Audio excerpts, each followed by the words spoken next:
Oh, it's Mr. McFeely. I have seen the future, and he was wearing number 5, and I ain't talking about Robbie Grimsley, folks. Took out the muffins, took out the trail mix, took out the cookies. They stole the monster cookies. Wow, that's awesome. That is so awesome. Let's do some broadcasting.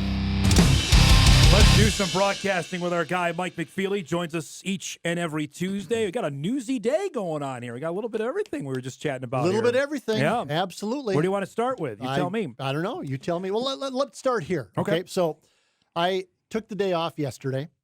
Kind of just took a day off. Yeah. Went fishing. Yeah. Had some success. Oh. Was fishing for crappies in shallow water. Okay. It doesn't matter. Only guy in this area I was fishing. Another guy comes just before I was about to leave. He's not catching anything. I'm in a certain spot. I'm catching a bunch of fish. I say, you know what, sir? Come on over here. Come, move your boat 20 yards this way. You'll be just fine. Oh, thank you. He starts catching fish. I got to hit the road. I go by. He doesn't have any minnows. Oh. I take my minnow bucket and go, here. Take these minnows. Wow. You're going to catch a bunch of fish. First time this has ever happened to me. First time. Guy looks at me and says, God bless you. Oh, wow. God bless you, Mike. I had a jacket with my name. I goes, are you Mike? I said, yes. He goes, God bless you, Mike. So I got that going for me. Which is nice. I mean, it's like the Dalai Lama telling me that I'll there you go. have full consciousness when I die. So I got that going for me. Things are moving which up is for nice. you, huh? Yeah, yes. Absolutely. I have a couple things I want to ask you about. You wrote about it because you were at the supposed game showcase finale of Saturday. Because the Bison offensive line is certainly going to be was a talker the last month during spring practice. The first 2 plays of the showcase were false starts, which doesn't. Well, no, actually, the first play was a 2-yard loss. Tackle for loss. Yeah, then two false starts. The left guard completely whiffed on his block, and it was a 2-yard loss. Then it was 2 false starts back to back. What do we make of the Bison Rams, as they're known and identified? They have some things to work out. And I wrote about that it's going to be, they're going to head into the fall season really unsure, I think, of who the first 5 guys are going to be. Yeah. And whoever those 5 guys are, where they're going to play on the offensive line. And I don't know that in our time covering these guys, especially in the Division I era, if North Dakota State has ever had this sort of uncertainty going into the season. And fall camp is going to be whatever it's going to be, a month or whatever. There's plenty of time for Polasek and Dan Larson and Jake Landry to figure it all out. It's not, I don't know that your hair should be on fire yet, but this is just, Zabel is going to be there somewhere. Yep. And he's the best guy. And boy, if he would have transferred, wow. Wow. Yep. Woo. Yep. They'd be like everybody else then. Yeah. Right? Look exactly at, right. Grand Forks, look what they're doing up there. They're grabbing guys out of the JUCO that are getting, it's going to be a challenge up there for sure. But there's always been the Cordell Volsons, Nash Jensen, Jalen Sundell. Think about, just from 2013 until now, they've always had, 3 or 4 returning guys that you knew were going to be good. Bank on. Cody was part of that, obviously. Yeah, right. Cody Mauk. Yeah. All those guys. Yep. And even the guys that didn't make the NFL, you knew that they were going to. Jake Kuba still might end up getting a chance with somebody in the NFL, but Westberg became a really Brandon good player. Westberg, and the center who stopped playing after the Carson Schuning. Yeah, right. One. Really good player. You just knew those guys Yes. were going to be there, so maybe they had to fill in 1 or 2 spots. But even then, you talk to the coaches, they go, "Yeah, we're going to be fine. We have enough guys." Tim Polasek, when I asked him about it after the scrimmage or whatever it was on Saturday, he said, if I hadn't been offensive line coach at Iowa, I'd probably be panicking right now. But he goes, since I was, I know the way this works, and we'll figure it out. But I didn't ask, are you panicking? Yeah. I just said offensive line. What's going? Rough start. He said that. He said, used that word. He took it from rough start. Yeah. To, if I wasn't the offensive line coach at Iowa, I'd be panicking right now. Well, Trent Fraley didn't practice, the transfer from Marshall, at least on Saturday. He got hurt. I think Fraley's going to find his way of the starting unit. I do. Okay, I think he might be there at center. Maybe. You and I disagree. Yeah. And this is totally just Yeah, me that's fine. seeing what I see, and I don't know. I think they like this Empey kid at Griffin center. Empey is highly thought I of think as they well. like him. But he's a redshirt freshman. Right. So how many redshirt freshmen do you want to start? Going up against Colorado. Deion's ringers that he's bringing in. Now, again, I by the conference season, yes, NDSU will be fine. I mean, these young guys are young guys. They really like those. We've talked about them ad nauseum, these kids. But, they're redshirt freshmen. I don't think any of them are 300 pounds yet. No. And maybe they won't be. And that's the other thing that kind of stood out to me was that when I was down in the field, Mason Miller is a huge man. Yeah. Right? Yep. And I didn't see a lot of, Gray Zabel's a big guy. But they're not all 6'6", 320 or 6'5", 310. Right. Like they were for a long, long time there. There's some, 6'3" guys there, and there's some 290-pound guys there. And I know that you go, well, that's still a huge person. Yeah. And it surely is. But we always bring up the old story of, you walk on the field before the New Hampshire game was that 2013? Yeah. Yes. And you looked at the NDSU players and went, oh my goodness, they are going to murder these guys, because New Hampshire was a bunch of small, 6'2", 220-pound defensive linemen. You went, oh my goodness gracious. There was one interesting note out of that they did move Josh Maggin from defensive line to offensive line. Josh is 6'5", 280, but also he's a third-year sophomore, I want to say. So he has some experience, but he's never played offensive line. In college. Right. He probably did in high school, just given that size. From Shakopee, yes. And that shows a couple things. I think none of us asked Polasek about this directly, but they have plenty of depth for now on the defensive line, especially since the Mostarts came back. Yep.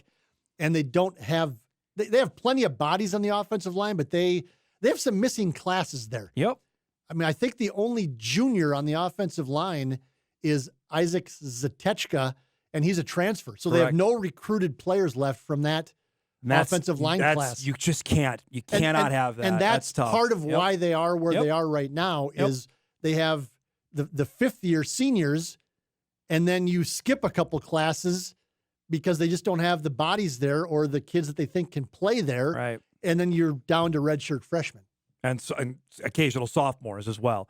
Nate Schneckloth is another one, redshirt freshman. He's at 6'5", 291. But it's not out of the realm of possibility for Colorado, or certainly for the home opener, you're going to see 3 or 4 redshirt freshmen, I would think, play. I'd say playing. I'm not saying starting. Yes. I say playing. And I say starting 2 to 3 for the opening game. Yeah. I don't know. Again, don't know that, but just looking at what I saw on Saturday and kind of putting the pieces together, they could be really young up front. Oh yeah, going into that Thursday night game, and which will be quiet and not a big hype deal at all. There won't be 24 Hollywood celebrities there, and it won't be nationally. It'll be fine. Everything will be fine. What else? Anything else catch your attention from Saturday? As expected, I thought Marty Brown, the running back, showed a little burst. He had a touchdown run there that I went, whoa, okay, that's what they like. He bursted through a hole up the middle and then lowered his shoulder and knocked a kid over into the end zone. Austin Altapeter was from Moorhead. Yes, and so they like that, and that one stood out.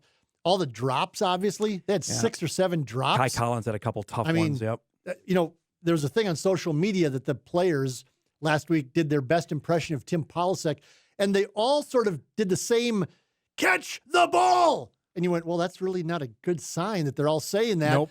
And then we reflective saw of that. Saturday, went, oh, okay. Yeah. That's probably why he was saying it. That's probably why he had to shut his microphone off a couple of times. I did enjoy that, especially some rather colorful language and a hot mic that started things. After the second false start, the things got a little spicy in the Fargo Dome. And after that, you could see him reaching for the button every time he had to say something, which is just fine. We don't have a 7-second delay, apparently, on our so it's through there. Linebackers, they have a lot of linebackers they got who are really some good. Depth there, yep, I agree. And I think they're going to be fine on the defensive line. I agree. They have some legit depth there. How about the back end? Young. I mean, obviously, Wisniewski is an All-American. I don't know who's going to. I mean, is Sam Young guaranteed the second safety spot? I don't think so. I don't know that. But, Darius Givens is going to make a play there, I would imagine. Polsek did mention there's a couple of redshirt freshman safeties. If you remember a year ago, Matt Entz was talking about Noah Taylor maybe playing as a true freshman because, in part, because they were so short at safety. But he's a guy that's in the running again, apparently, to get some time on the field. He was highly thought of recruit that came in last year out of Illinois. Polsek did say, and we'll go to break, when I asked him when he joined me on TV about the potential of adding somebody in the cornerback room. That would not surprise me now in the portal to maybe go and do that. They have made an offer to a player from the University of Albany, but he's got a few offers out there as well. But they are awfully young still at the cornerback spot right now. Yep, they are. Really young on the back end. And then, again, by the middle of the year, end of the year, they're going to be just fine. Well, we saw that with Jaquise Alexander. I mean, he started, I think his first start was against the Jacks, and he ended up starting the final 8 games of the season. And he was fine. He was pretty good. Yeah, he was pretty good. But they have some inexperience. Still wondering who that second tight end is going to be. I don't know if there's guys out there that can go get there. I don't know. Diggins. Maybe another running back. Would they want to add another running back? I thought that too. Because we were in that same boat last year, and they didn't end up adding anybody at the running back spot. I think they regretted that. Tamarick didn't turn out to be, he was good, but he was never what they thought he was going to be. And NDSU's offense last year was different than it had been. I mean, it just wasn't the same type of offense. And we talked about that all year. We did. And even the Jackrabbits players, remember? I do. Prior to the South Dakota State game, when we were asking the Jackrabbits players, they're kind of going like, it's Adam Bobcat specifically. They don't really look like the Bison. But they're fine. They have good players, but they just don't look like the Bison that we've known. Bach said that on my show, and I go, "Oh, okay, that's."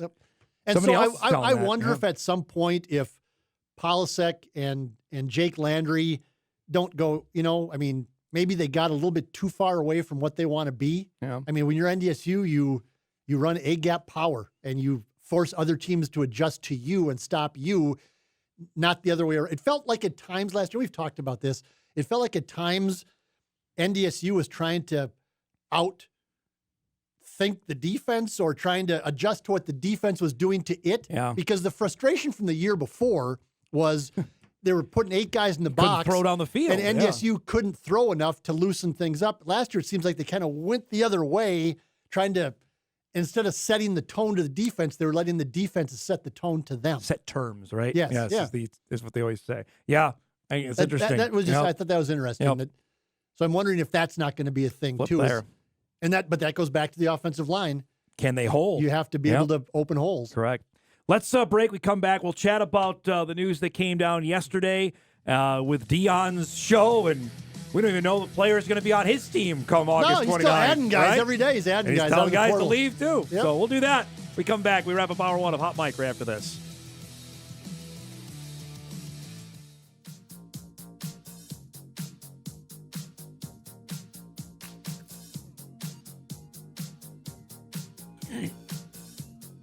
See the tweet I had out, Ryan Peralt from NDSU SID adding in Bison national TV record, which is a good segue off the topic we talked about at the start of the show. The Bison-Colorado game, Michael, has moved to a Thursday night, August the 29th, so you can still get all your birthday celebration in afterwards. Well, see, that's... Right? I was thinking of that right away. I mean, you wrote that, it's because of the attraction of Dion and ancillary, the attraction of North Dakota State. Yes. I've heard that Dion was pushing for a Thursday night game because the Buffs have Nebraska that next Saturday. Correct. Nobody bothered to call me and ask me about the pressure I put on ESPN and Colorado to move the game off my birthday. August 31st is saved for one reason, and it ain't football. It's my birthday. Well, see, that was so what happened. I'm calling Rick George. I got him on the hotline. I'm calling old Jimmy Schimmelfennig from ESPN over there in Bristol going, hey, guys, whoa. Make this happen. August 31st, hello. We've had this discussion before. Because last year, the Gopher-Nebraska game was on your birthday and caused consternation because you were going to go and then... decided actually to enjoy your life and not go to that. The Butler North Dakota State game was on August 31st as well. And that I didn't have. I mean, the ballpark was only available for that day, so I excused Dave St. Peter and Matt Larson for that. So you watched a handful of Buffs games last season. Most of them, actually, believe it or not. What do we make of the environment? What this is going to be like for it's going to be insanity. Yeah. It is going to be insanity in Boulder on that Thursday night, especially if ESPN makes it the 8 o'clock primetime game. Yep. That is like the featured game, and they're going to have all their Chris Fowler and whoever, Kirk Herbstreit, or whoever are going to be there if they decide to do that. I would probably say, It's going to be insanity. And so Colorado and Dion are going to make it into a circus. Yeah. It's going to be The Rock and Chris Rock and Kevin Hart and all. I mean, they're all going to be there. All the A-list celebrities are going to be and you in Boulder. And I'll be hanging out with them on the sidelines. Hey, that's the other part of it that we'll talk into over the next, however many months, 4 months out here of the sideshow of it. But and Colorado has its spring game coming up on Saturday, 27th. Yes, but right now he's still adding players as we speak, and players are leaving as we speak. But we all saw what happened to Colorado last year with just not a very good roster at all. But Dion is asking like 4-star recruits to leave. See ya. That the cornerback was like the 4 or 5-star recruit. That caused me to just stare. I'm like, what? And he's just see ya. Get out. Yeah. And they brought it up. The media brought it up with Dion, and he just said, "You guys clearly aren't watching spring practice, are you? Because the guys who are leaving weren't going to be starters anyway. We'll be fine. We good. Yeah, we good. Yep.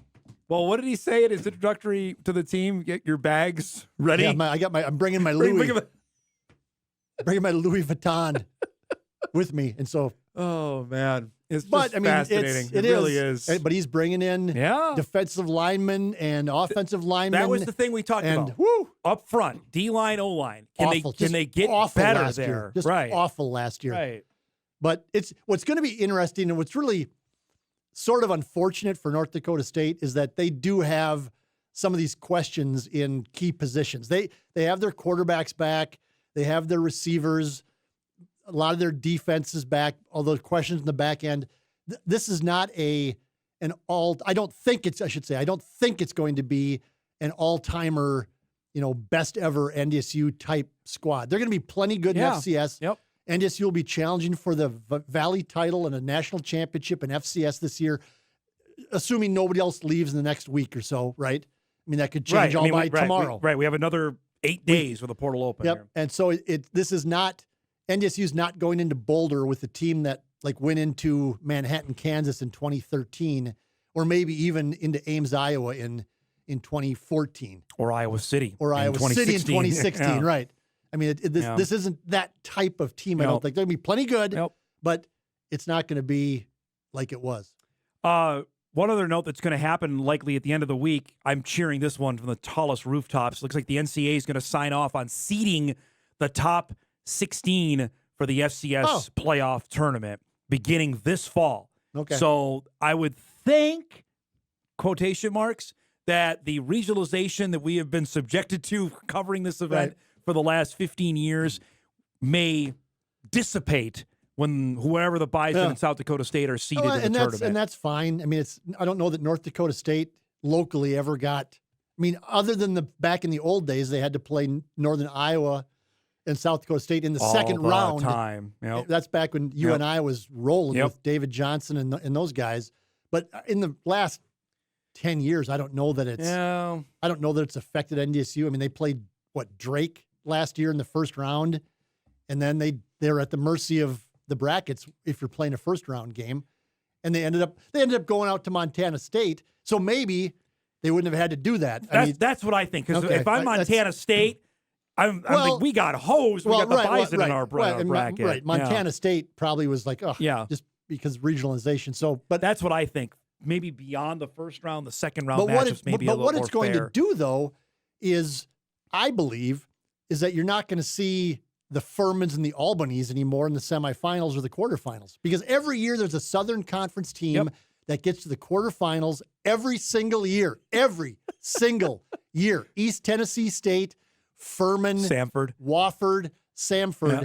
They would always, be seeded 7th or whatever. Yes. And then they'd win a game. They'd win that first or second round game because they would have Gardner Webb seeded into their bracket. Eastern Kentucky. Right. Yeah. They would win that game. Then they'd have get to a quarterfinal game. They'd come up here or go to South Dakota or State Montana like last year. Get walloped. Yep. I just it's better for everybody that's seeded though. Yes. I'm not disagreeing that it's Yeah. better for seeding. Yeah. I'm saying what it's going to do though is it's going to assure a lot of all Dakota's, Valley all or Big Sky Yeah. semifinals. Yep. Where you're going to have 4 semifinalists that are from 2 conferences. Weren't we heading that way anyway though? Yeah. I think so. Yeah, we were I heading think in that we were. direction Yep. as it was anyway. So that likely will be signed off on Friday. We got to roll. Thanks for coming by. Yep. Good to see you. There he goes. Mike McFeely joining us. Suns or Wolves tonight? Who wins? Wolves. Wolves win. I think so too. Hour 2 of Hot Mike begins. We're back on WDAY Extra. Derek Lang joins us right after this.